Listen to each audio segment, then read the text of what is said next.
ဒါလေးကတော့ဟူ3လေးပါနော်မနေ့က try ပါဒီနေ့ဟူ3လေးပါတပုံစံနဲ့ပါပဲနော်ပုံစံနဲ့ပါပဲဟူ3လေးပါသူ့ရဲ့ရှက်ကလည်းမနေ့က try ပါလို့ပါပဲ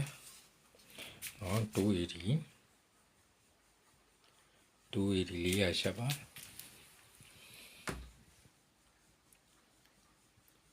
280လေးရရှက်ပါကတနာပါနော်ဖလက်ကလည်း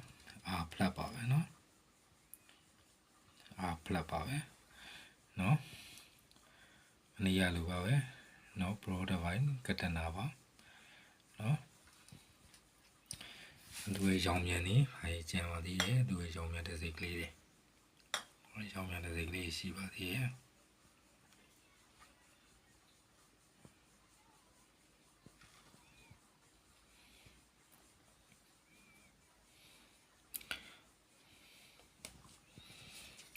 နော်ဂရိတ်ကလည်း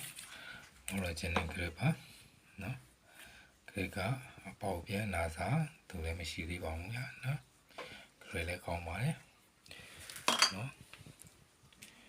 ဂရိတ်လည်းကောင်းပါတယ်ကောင်းတော့ဒီကောင်လည်းကျွန်တော်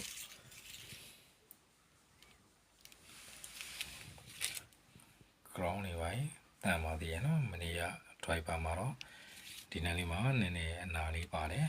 ဒီမှာတော့မပါပါဘူးနော်အဲဒီကဟို3လေးပါဆင်းကြောင်းတွေပါလေကောင်းပါသေးတယ် speed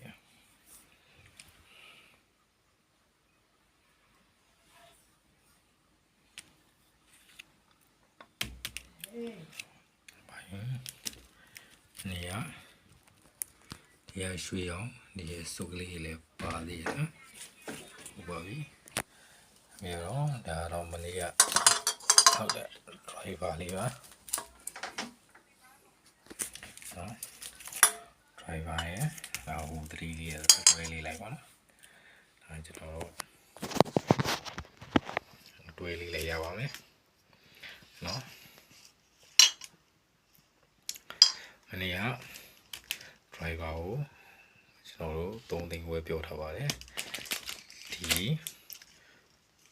ဟို3လေးကိုလည်းတစ်ချောင်းနဲ့ယူမယ်ဆိုရင်တော့3သိန်းပေါ့ဗျာနော်ဟို3လေးကတစ်ချောင်းနဲ့ယူမယ်ဆိုရင်3သိန်းပါအဲလိုနှစ်ချောင်းတွဲယူခဲ့မယ်နော် driver ရဲ့ဟို3ရဲ့နှစ်ချောင်းတွဲယူခဲ့မယ်ဆိုရင်တော့ကျွန်တော်တို့နှစ်ချောင်းတွဲပေါင်း5သိန်းနဲ့ပေးပါမယ်5သိန်းဆိုရတဲ့ကျွန်တော်တို့တစ်ချောင်းကို2သိန်းခွဲပဲရပါမယ်2သိန်းခွဲနဲ့နာမည်ကြီးဘော်ဒီယိုလေးတော့ဘာပဲပြောပြောရိုက်ကြည့်တင်ပါတယ်နော်ရိုက်ကြည့်တင်ပါတယ်ဘာလို့နာမည်ကြီးနေလဲဆိုတော့လည်းရိုက်ကြည့်တင်ပါတယ်280ရှက်လေးကိုလည်းမြည်ဆန်းတယ်ပါတယ်နော်ဟုတ်ပါပြီအားလုံးကျေးဇူးတင်ပါတယ်ကျွန်တော်ဗီဒီယိုလေးကိုကြည့်ရှုပေးရတဲ့အတွက်ကျွန်တော်ကဟို YouTube channel ရဲ့လေးလို့ပြော YouTube ကနေရောင်းတဲ့အတွက်ဒါပထမဆုံးရောင်းတဲ့နှစ်ချောင်းတွဲလေးမို့လို့ကျွန်တော်ဒါ5သိန်းအနေနဲ့ပေးပါမယ်နော်နှစ်ချောင်း5သိန်းပါနော်နှစ်ချောင်းလုံးယူမယ်ဆိုရင်5သိန်းနဲ့ရပါမယ်နော် body ကိုဖိုးပါ body ကိုဖိုးပြီးတော့နောက်ဆုံးပိတ်ဒါထွက်ထားတာပဲနော်ဖိုက်မလာသေးပါဘူးနော် body ကိုဖိုးတော့နောက်ဆုံးပိတ်နော် authentic တွေပါဟုတ်ကဲ့ကျေးဇူးတင်ပါတယ်